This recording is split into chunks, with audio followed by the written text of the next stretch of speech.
নমস্কার। The power of astrology Sumanta ji Chowdhury আমার এই ইউটিউব চ্যানেলে আপনাদের সবাইকে স্বাগত। আমি এখন আলোচনা করব সাপ্তাহিক রাশিফল নিয়ে। 17 আগস্ট থেকে শুরু করে 23 আগস্ট পর্যন্ত এই যে সপ্তাহটা, এই সপ্তাহে মিথুন রাশির জাতক জাতিকাদের জীবনে মূলত 9টি ঘটনা ঘটবে। কি সেই 9টি ঘটনা? 9টি ঘটনা 9টি অবস্থানকে উল্লেখ করতে পারে, 9টি সিচুয়েশনকে উল্লেখ করতে পারে, 9টি প্রেক্ষাপটকে উল্লেখ করতে পারে, 9টি দৃষ্টিভঙ্গিকে উল্লেখ করতে পারে। মূলত 9টি ঘটনা ঘটবেই। কি কি সেই 9টি ঘটনা তা নিয়েই আমার আজকের আলোচনা। আমার আজকের আলোচনাটা পরিপূর্ণভাবে কিন্তু সার্বিক মতে আলোচনা। কেন সার্বিক মতে আলোচনা? তার কারণ কেবলমাত্র এই পশ্চিমবঙ্গটাকেই যদি দেখা যায় তাহলে কয়েক লক্ষ মিথুন রাশির জাতক জাতিকা আছেন।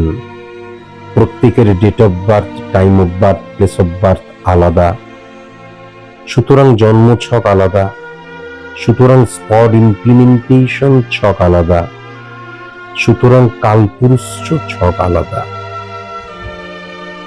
সুতরাং স্পেসিফিক ভাবে যদি আমি আমার সম্পর্কে জানতে চাই তাহলে অবশ্যই কিন্তু কোনো সায়েন্টিফিক অ্যাস্ট্রোলজারের কাছে যাওয়া বাধ্যতামূলক।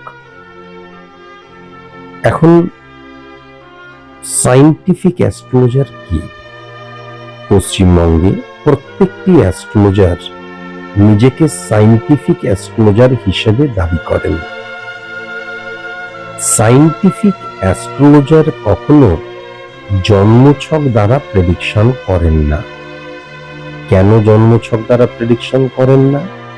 আপনি যখন একজন সায়েন্টিফিক অ্যাস্ট্রোলজারের কাছে আসছেন তখন আপনার বয়স 20 বছর হতে পারে, 25 বছর হতে পারে, 30 বছর, 40 বছর, 50 বছর, 60 বছর হতে পারে।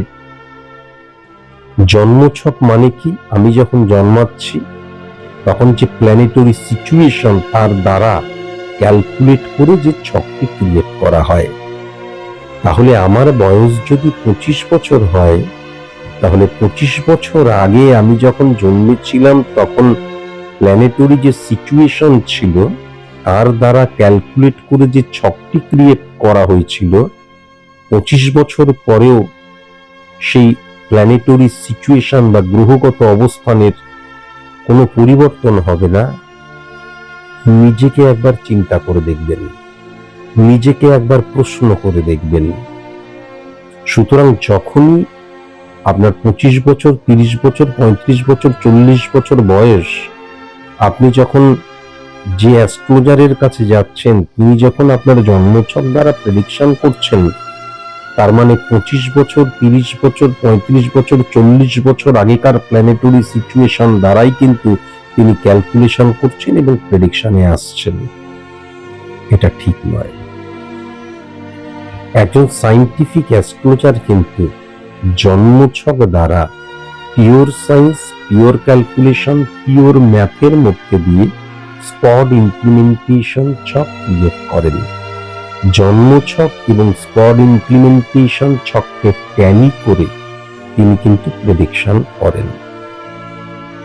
আমার যখন date of birth, time of birth, place of birth নেই, দেখি হাতটা, দেখি আপনি হাতটা বাড়িয়ে দিলেন, হাত দেখা কিন্তু অ্যাস্ট্রোলজি সাবজেক্টের অন্তর্ভুক্ত নয়। হোরা পদ্ধতি কিন্তু অ্যাস্ট্রোলজি সাবজেক্টের অন্তর্ভুক্ত নয়। হাতের যে রেখা নার্ভের দ্বারা কিন্তু সৃষ্টি হয়, মেডিকেল সায়েন্স বলছে। আর অ্যাস্ট্রোলজিক্যাল প্ল্যানেট রিপ্রেজেন্ট করে আমাদের হরমোনকে। তাহলে নার্ভ আর হরমোন দুটো এক জিনিস নয়। এছাড়াও যখন কোনো ক্যালকুলেশন, অ্যানালাইসিস এবং প্রেডিকশন করতে হয়, তখন কিন্তু লগ্নভাব জানা এবং রাশিভাব জানাটা বাধ্যতামূলক, নয়তো সেই অঙ্কটাই কষা যায় না। হাত দেখে তোমার এই লগ্ন এবং এই রাশি কোনোদিন বলা যায় না, ভেবে দেখবেন। সুতরাং আমার যখন date of birth, time of birth, place of birth নেই, তখন একমাত্র কিন্তু কালপুরুষ ছকের মধ্যে দিয়ে, কালপুরুষ ছক আর কালপুরুষ ছক দুটোর মধ্যে কিন্তু পার্থক্য রয়েছে। কালপুরুষ ছক মানে মেষকে এক ধরলাম, মেষ, বৃষ, মিথুন, কর্কট, সিংহ, কন্যা, তুলা, বৃশ্চিক, এরকম করে মিন, এটা হচ্ছে কালপুরুষ ছক। আর কালপুরুষ ছক চোখের কর্নিয়া দ্বারা ক্যালকুলেট করতে হয়, pure science, pure calculation, pure math. এবং লাস্ট 7.5 বছর ধরে আমি দেখিয়ে এসেছি যে চোখের কর্নিয়া দ্বারা বা রেটিনা দ্বারা যে কালপুরুষ ছক ক্রিয়েট করা হয় সায়েন্টিফিক অ্যাস্ট্রোলজি মতে, তা কিন্তু অব্যর্থ এবং 100% অ্যাকুরেট প্রেডিকশন করা সম্ভব। সুতরাং এইগুলো জেনে তবে কিন্তু কোনো অ্যাস্ট্রোলজারের কাছে যাবেন। কেননা আপনি যখন কোনো অ্যাস্ট্রোলজারের কাছে যাচ্ছেন, তখন সন্ধ্যেবেলায় কিন্তু মুড়ি বেগুনি আর চা খেতে যাচ্ছেন না, দক্ষিণী হাওয়া গায়ে লাগাতে যাচ্ছেন না, নিজের জীবন সম্পর্কে জানতে চাচ্ছেন। এটা মাথায় রাখবেন। আমার কাছে যদি আপনাদের আসতে হয়, তাহলে আমার 3টি নিয়ম আছে, সেই নিয়ম কিন্তু পালন করতে হবে। প্রথম নিয়ম, এক্সট্রিমলি সরি টু সে, আমাকে নিজ গুণে ক্ষমা করবেন, কিন্তু আমি সেলিব্রিটিদের প্রেডিকশন করি না, আমি পলিটিশিয়ানদের প্রেডিকশন করি না। দ্বিতীয়ত, জেমস্টোনকে যারা রেমেডি বলে মনে করেন, যজ্ঞকে যারা রেমেডি বলে মনে করেন, টোটকাকে যারা রেমেডি বলে মনে করেন, বশীকরণকে যারা রেমেডি বলে মনে করেন, টুকটাককে যারা রেমেডি বলে মনে করেন, তারা কখনো আমার চেম্বারে আসবেন না, দয়া করে। আপনারা আসবেন না, আপনারা আপনাদের বাবা মা, ভাই বোন, দাদা দিদি, স্বামী স্ত্রী, ছেলে মেয়ে কাউকেই নিয়ে আসবেন না। আমার চেম্বারের দরজা আপনাদের জন্য ক্লোজড, ফরএভারের জন্য। তৃতীয় নিয়ম, একজন সায়েন্টিফিক অ্যাস্ট্রোলজার প্রেডিক্টর, সমাজ সংস্কারক নয়।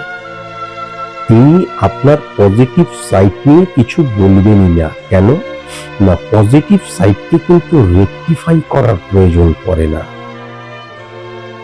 নেগেটিভ সাইডটাকে যখন বলা হলো, তারপর সেইটা শুনে আপনি বাড়ি চলে গেলেন, তারপর আপনি মনে করলেন ও ভাগ্যে যা আছে তাই হবে, ও আমার সাথে ভগবান আছেন, তিনি না চাইলে গাছের পাতা পর্যন্ত হেলে না। এই যে সম্পূর্ণ ভুল ফিলোসফিক্যাল চিন্তাধারাকে আমরা পোষণ করছি, আমরা লালিত পালিত করে বড় করছি, সেটা কিন্তু আমাদের মধ্যে ব্যক্তিকেন্দ্রিক, আমাদের মধ্যে সমাজ, রাষ্ট্র, দেশ প্রত্যেকটি ক্ষেত্রে কুসংস্কারের জন্ম দিচ্ছে।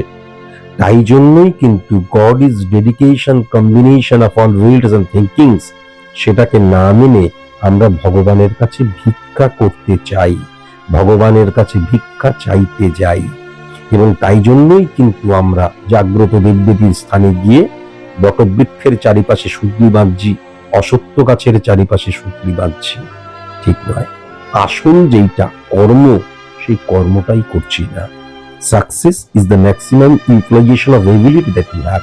সুতরাং আপনি যদি ভীষণ সিরিয়াস হন, আমি আমার নেগেটিভিটিটা জানলাম, যুদ্ধকালীন তৎপরতায় বাই হুক বাই ক্রুক দরকার হলে ঘটি বাটি বিক্রি করে হলেও নেগেটিভিটিকে অফ করব, এই মানসিকতা যদি আপনার মধ্যে থাকে, আপনি স্বাগত। তবে একটা কথা, কারোর কথা শুনেই চলে আসবেন না। আমার অনুষ্ঠান ভালো করে দেখবেন, আমার কথাবার্তা অ্যানালাইসিস করা, বিশ্লেষণ করা ভালো মতন দেখবেন। দেখে আপনার যদি মনে হয় এই অ্যাস্ট্রোলজারকে বিশ্বাস করা যায়, কেননা ভক্তি মানে হচ্ছে স্ত্রীলিঙ্গ আর বিশ্বাস হচ্ছে পুলিঙ্গ। ভক্তি তাই যা একেবারে মানুষের মধ্যে প্রবেশ করে, আর বিশ্বাস পরীক্ষার দ্বারা প্রমাণিত সত্য।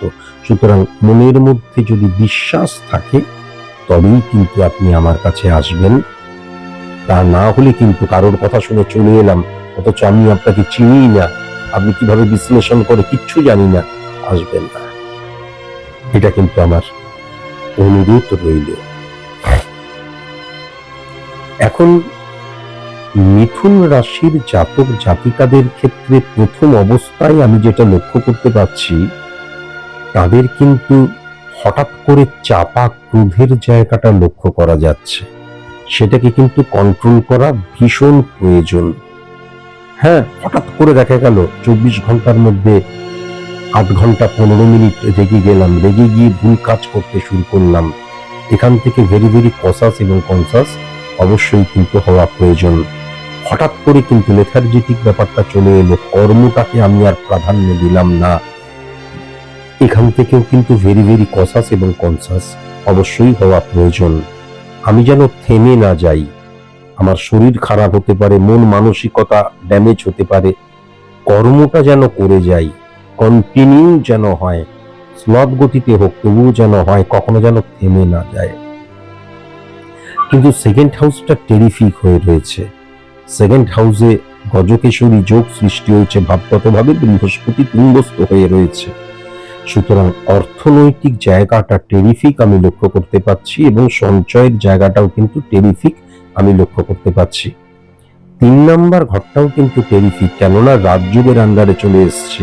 বুধাদিত্য রাজযোগ এবং কেতু বসে রয়েছে। কেতু কি ছায়া প্ল্যানেট, ক্যালকুলেটিভ প্ল্যানেট, তার নিজস্ব কোনো পাওয়ার নেই। পাওয়ারফুল কোনো গ্রহের আন্ডারে বসে থাকলে সে পাওয়ারফুল হয়ে যায়। সুতরাং সূর্যের আন্ডারে বসে রয়েছে, সূর্য বুধাদিত্য যোগ সৃষ্টি করেছে, কেতু পাওয়ারফুল হয়ে গেল। প্রবলেম কি অ্যারাইজ করলো? সূর্যের ঘরে সূর্য বুধাদিত্য যোগ সৃষ্টি করলো। 3 নাম্বার ঘর মানে মানসিকতা মনোভাবের জায়গাটা। তাহলে মানসিকতা মনোভাবের জায়গাটায় মারাত্মক মারাত্মক এবং মারাত্মক আইডেন্টিটি ক্রাইস সৃষ্টি হয়ে গেল। অ্যাডজাস্ট করার প্রবণতা, কম্প্রোমাইজ করার প্রবণতা, স্যাক্রিফাইস করার প্রবণতা কিন্তু হ্রাস হয়ে গেল। এবং ইগো প্রবলেমের জায়গাটাও মারাত্মক লক্ষ্য করা যাচ্ছে।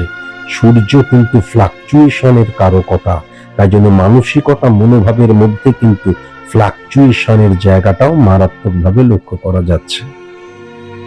যদি 4 নাম্বার ঘরটা দেখা যায়, 4 নাম্বার ঘরে কিন্তু নিচস্থ শুক্রের অবস্থান। সুতরাং ব্যক্তিগত জীবন একদম পজিটিভ লক্ষ্য করা যাচ্ছে না।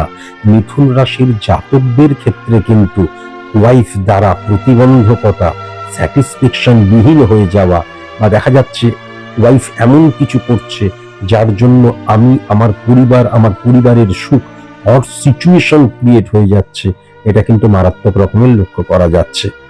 অর্থনৈতিক জায়গার শ্রীবৃদ্ধি হলেও আমি যেটা লক্ষ্য করতে পারছি যে মানুষ আমাদের জীবনের আনন্দের জায়গাটা খুব একটা পজিটিভ নেই। বরং এক্ষেত্রে কিন্তু অনেক সময় কি হবে, অনেক সময় কিন্তু আমি ফ্রাস্ট্রেশনের মধ্যে চলে আসতে পারি, মানসিক অশান্তির মধ্যে চলে আসতে পারি, স্বামী স্ত্রীর মধ্যে বন্ডিং এর জায়গাটা নেগেটিভ হয়ে যেতে পারে, এবং দেখা যাচ্ছে সেপারেশন হয়ে গেল, ডিভোর্স হয়ে গেল। আর যদি আগেকার দিনের হয়, মানে অনেক বছর হয়ে গেছে বিবাহ, তাহলে দেখা যাচ্ছে বউকে সহ্য করতে পারছে না, বিড়বিড় করছে, কিছু বলতে পারছে না। এবং স্বামী স্ত্রীর মধ্যে সম্পর্ক, বিশেষ করে কিন্তু যদি মিথুন রাশির জাতক হয়, স্ত্রীর জায়গাটা, স্ত্রী ভাগ্যের জায়গাটা বা স্ত্রীর ইনফ্লুয়েন্সের জায়গাটা পজিটিভ লক্ষ্য করা যাচ্ছে না। স্ত্রী কিন্তু অকস্মাৎ গুপ্ত শত্রু সৃষ্টি করে ফেলছে, বন্ধুদের শত্রু সৃষ্টি করে ফেলছে, আত্মীয় স্বজনদের শত্রু সৃষ্টি করে ফেলছে, এটা লক্ষ্য করা যাচ্ছে। মাতৃভাব একদম পজিটিভ কিন্তু লক্ষ্য করা যাচ্ছে না।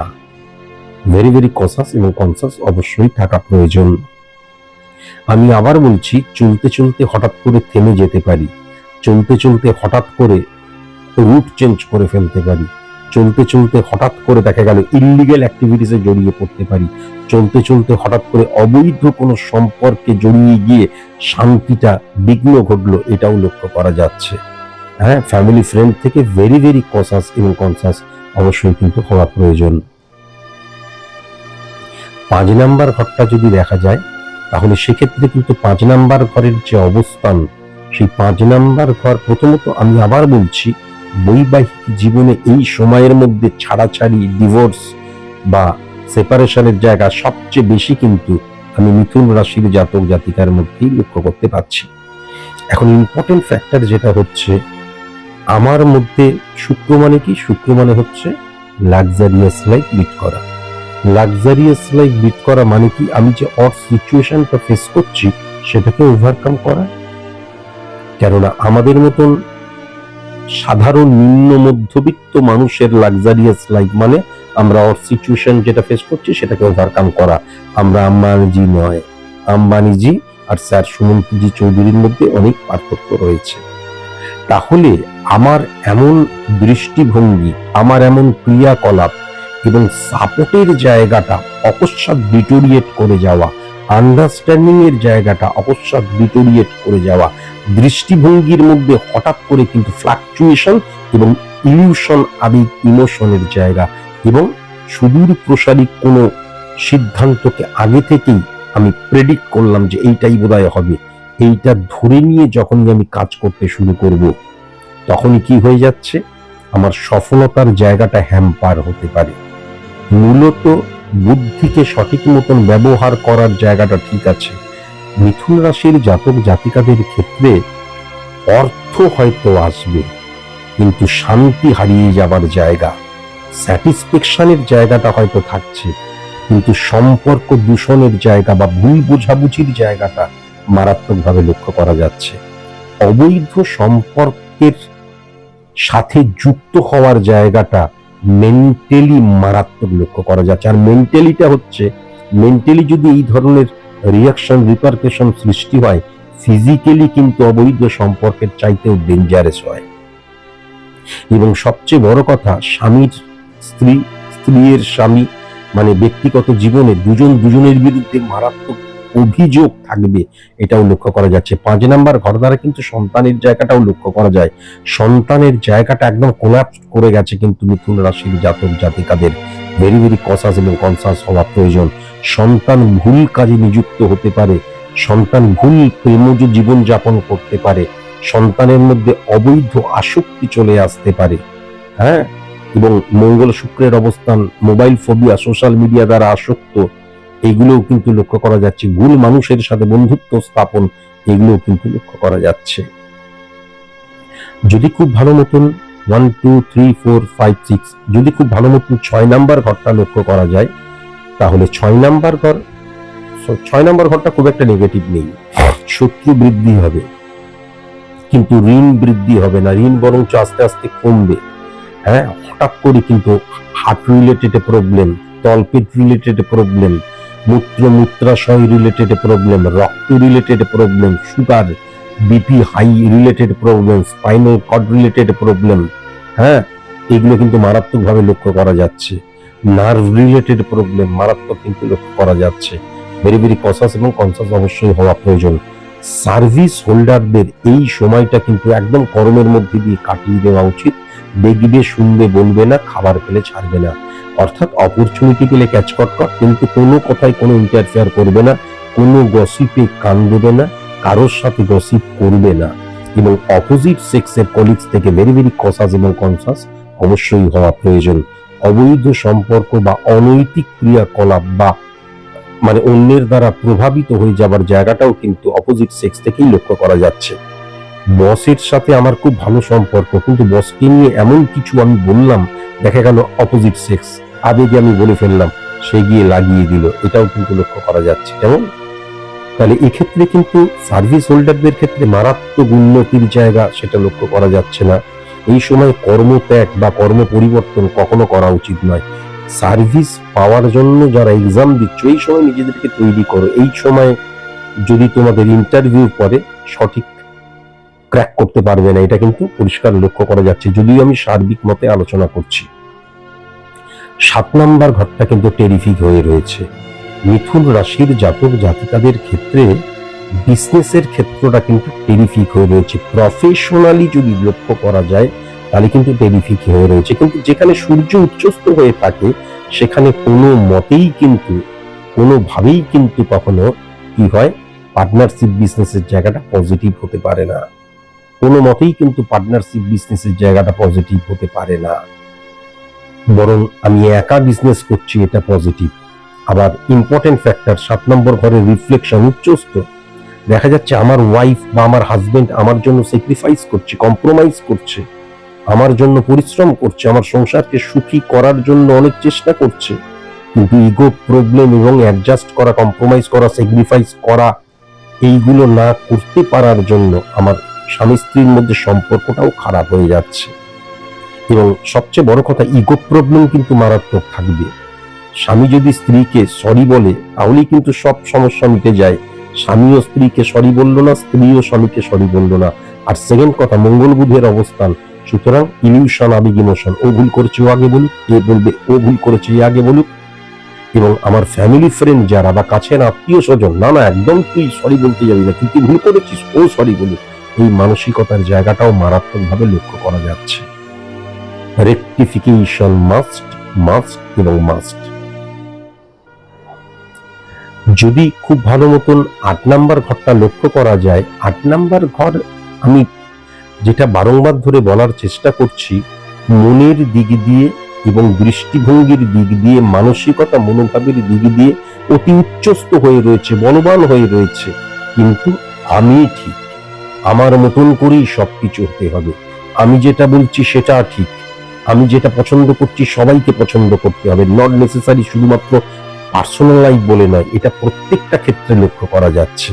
তাই জন্য আমার ঊর্ধ্বে যারা রয়েছে, বস যিনি রয়েছেন, তার সাথে বারংবার আর্গুমেন্টের জায়গাটাও কিন্তু লক্ষ্য করা যাচ্ছে, এটাও কিন্তু লক্ষ্য করা যাচ্ছে। ওভার কনফিডেন্সের জায়গাটা লক্ষ্য করা যাচ্ছে, এবং চাপ সহ্য করতে না পেরে লুজ টক করা, সেটাও কিন্তু লক্ষ্য করা যাচ্ছে। অনেক সময় আমার বস কিছু বলল, ইগনোর করে দিলাম, ফালতু কথা বলছে, পারবো না করতে, এইটাও কিন্তু লক্ষ্য করা যাচ্ছে। এখান থেকে ভেরি ভেরি কনসাস এবং কনসাস অবশ্যই কিন্তু হওয়া প্রয়োজন, অবশ্যই কিন্তু হওয়া প্রয়োজন। আমার এই যে identity crisis, ego problem, adjust করতে না পারা, কম্প্রোমাইজ করতে না পারা, স্যাক্রিফাইস করতে না পারা, এটা আস্তে আস্তে কিন্তু মিথুন রাশিকে পরবর্তীকালে মারাত্মক ড্যামেজের জায়গায় নিয়ে চলে যেতে পারে, খুব সাবধান হওয়া প্রয়োজন। 9 নাম্বার ঘরে রাহুর রিফ্লেকশন যেটা, সেটা হচ্ছে আমি যদি উচ্চশিক্ষার জন্য দূরবর্তী স্থানে পড়াশোনা করতে গেছি, টেরিফিক, উচ্চশিক্ষার ক্ষেত্রে টেরিফিক, নতুন পথ খুলে যাওয়ার জায়গা টেরিফিক আমি লক্ষ্য করতে পারছি। কিন্তু শনি রাহুর শ্রাপিত দোষ যখন 9th হাউসে সৃষ্টি হচ্ছে, তখন ধর্মকে নিয়ে কুসংস্কারের বাতাবরণ সৃষ্টি করছি, ধর্মকে সঠিক অর্থে ইমপ্লিমেন্ট করতে পারছি না, এটাও কিন্তু লক্ষ্য করা যাচ্ছে। তার মানে ঈশ্বরের কাছে গিয়ে যে আমি ভিক্ষা চাইছি এবং ঈশ্বর আমাকে সবকিছু পাইয়ে দিবে, এই যে চিন্তা ভাবনা করছি, এটাই তো আমার মনের মধ্যে কুসংস্কার সৃষ্টি হচ্ছে। ঈশ্বরকে ভুল ভাবে আমি যখন ব্যবহার করছি, তখন সেটা কিন্তু মারাত্মক নেগেটিভ ইনফ্লুয়েন্স নিয়ে চলে আসে আমার জীবন দর্শনের ক্ষেত্রে, আমার দৃষ্টিভঙ্গির ক্ষেত্রে, তাই না? সেই জায়গাটাও লক্ষ্য করা যাচ্ছে। তবে উচ্চশিক্ষার ক্ষেত্রে অত্যন্ত পজিটিভ, এবং গুরুর সাথে, গুরু টিচার, পথপ্রদর্শক বা জনক যার দ্বারা লালিত পালিত হচ্ছে, তার সাথে অহেতুক আর্গুমেন্ট সৃষ্টি হতে পারে, এবং দূর তুমি আমার জন্য কি করেছো, এই মানসিকতার জায়গাটাও কিন্তু মারাত্মকভাবে লক্ষ্য করা যাচ্ছে। এখান থেকে ভেরি ভেরি কনসাস এবং কনসাস কিন্তু অবশ্যই হওয়া প্রয়োজন। এখন 10 নাম্বার ঘরটা যদি দেখা যায়, তাহলে শনির অবস্থান এবং শনি উচ্চস্থ হয়ে রয়েছে। কেন না, বৃহস্পতি উচ্চস্থ, বৃহস্পতির ঘরে শনি উচ্চস্থ হয়ে রয়েছে। একটা জিনিস মাথায় রাখার প্রয়োজন আছে, অনেক ফাটকা অপরচুনিটি সৃষ্টি হতে পারে। এই ফাটকা অপরচুনিটি গুলোকে যদি অপরচুনিটি বলে মনে করে যদি আমি গ্রহণ করি, তাহলে কিন্তু আমি শেষ। আমার মানসিকতার দিক দিয়ে, আমার মনোভাবের দিক দিয়ে, মনোবৃত্তির মধ্যে দিয়ে, চিন্তাধারার মধ্যে দিয়ে, ইমপ্লিমেন্টেশন বা অ্যাপ্লিকেশনের মধ্যে দিয়ে। সুতরাং সংযত হওয়া খুব ইম্পর্টেন্ট। আমার যেটা মনে হয়, সংযত হওয়াটা ভীষণ ইম্পর্টেন্ট। ফার্স্ট, সেকেন্ড যেটা, সেটা হচ্ছে কর্মকে প্রাধান্য দেওয়া, সঠিক কর্ম করা, রুলস এন্ড রেগুলেশনস কে মেনে চলা, হ্যাঁ, নিয়মানুবর্তিতাকে মেনে চলা, এবং অড সিচুয়েশন এলে এই জীবনের পথ চলা সোজা নয় যেন বড় আঁকা বাঁকা বন্ধুর। তাহলে অড সিচুয়েশন এলে আমি যেন রুট চেঞ্জ না করে ফেলি, সেই জায়গাটাও কিন্তু মাথায় রাখার প্রয়োজন আছে। আমার যদি লিগেল অ্যাক্টিভিটিস, আমি যদি বৈধতাকে মান্যতা দিই, তাহলে 1 থেকে 11 পর্যন্ত আমাদের যে 11টা ভাব রিপ্রেজেন্ট করছে আমাদের জীবনের 11টা দিককে, 12 নম্বর ঘরকে ব্যয়ের স্থান বলা হয়। তাহলে 1 থেকে 11 পর্যন্ত যে 11টা ভাব রিপ্রেজেন্ট করছে আমাদের জীবনের 11টা দিককে, প্রত্যেকটা ক্ষেত্রে কিন্তু পজিটিভ ইনফ্লুয়েন্স ক্রিয়েট হবে। কেমন? একটা কথা অবশ্যই মাথায় রাখার প্রয়োজন আছে, শনির যে রিফ্লেকশন, শনি বৃহস্পতি, এবং যদি দেখা যায় শনি রাহুর অবস্থান, তার আগের ঘরটাও কিন্তু ফিজিক্যালি শনির ঘর, এবং হিসাব মতন তার আগের ঘরটা মকর এবং কুম্ভের ঘরও কিন্তু আমাদের শনির ঘর এবং চন্দ্রের সাথে কানেক্ট ক্রিয়েট করছে। তাহলে বারংবার ম্যান আইডেন্টিফিকেশনের জায়গাটা ভুল হয়ে যাবার জায়গা লক্ষ্য করা যাচ্ছে, হ্যাপাজার্ডলি মুভ করার জায়গাটা লক্ষ্য করা যাচ্ছে, স্ক্যাটার্ডলি মুভ করার জায়গাটা লক্ষ্য করা যাচ্ছে, সেলফ কনফিডেন্সের জায়গাটা অনেক সময় ডিটোরিয়েট হয়ে যাবে, সেটাও লক্ষ্য করা যাচ্ছে। আমার চারিপাশে যে সমস্ত মাছিরা ভনভন ভনভন করবে, তারা কিন্তু আমার সফলতাকে খাপলাবার জন্যই এসছে, আমার সফলতার রসটাকে চাটার জন্যই কিন্তু এসছে। তাদের দ্বারা যেন আমি অনুপ্রাণিত না হয়ে যাই। ঘরের মধ্যে কখনো কোনোভাবে মকটেল পার্টি, ককটেল পার্টি, বা দেখা যাচ্ছে ধোঁয়া উঠছে, কখনো যেন নেশা নিয়ে যেন গেট টুগেদার না হয়, কখনো যেন অঞ্চলে ঘুরতে যাওয়া না হয়। ঊর্ধ্ব পতনের জায়গা লক্ষ্য করা যাচ্ছে। মঙ্গলের রিফ্লেকশন নেগেটিভ হয়ে যাবার জন্য 2 চাকা, 3 চাকা, বহু চাকা এবং 4 চাকা থেকেও কিন্তু আমি দুর্ঘটনার জায়গা লক্ষ্য করতে পারছি। যদিও দুর্ঘটনার জন্য আমি হয়তো দায়ী নই, একজন মানুষ ভুল করলো, কিন্তু দুর্ঘটনার কবলে আমিও পড়ে গেলাম, সেই জায়গাটাও কিন্তু লক্ষ্য করা যাচ্ছে। হঠাৎ করে কিন্তু কোনো রোগ ইনক্রিজ করতে পারে, হঠাৎ করে মানসিক ডিপ্রেশনের জায়গাটাও লক্ষ্য করা যাচ্ছে, হঠাৎ করে কোনটা করব না এই জায়গাও কিন্তু লক্ষ্য করা যাচ্ছে। ওয়েস্ট অফ মানি, অর্থকে মিসইউজ করার জায়গাটাও লক্ষ্য করা যাচ্ছে। অর্থকে ধরে রাখাটাও কিন্তু একটা সংযমের ব্যাপার। এখন যদি 11th হাউসকে খুব ভালো মতন লক্ষ্য করা যায়, বন্ধুত্বের জায়গায় একদম পজিটিভ লক্ষ্য করতে পারছি না, এবং আত্মীয় স্বজন, কাছের আত্মীয় স্বজন মারাত্মক নেগেটিভ, গুপ্ত শত্রুতার জায়গা লক্ষ্য করা যাচ্ছে। আমার যে অবস্থানটা রয়েছে, সফলতাকে ইনক্রিজ করার জায়গা এই সপ্তাহে কিন্তু সেরকম লক্ষ্য করা যাচ্ছে না।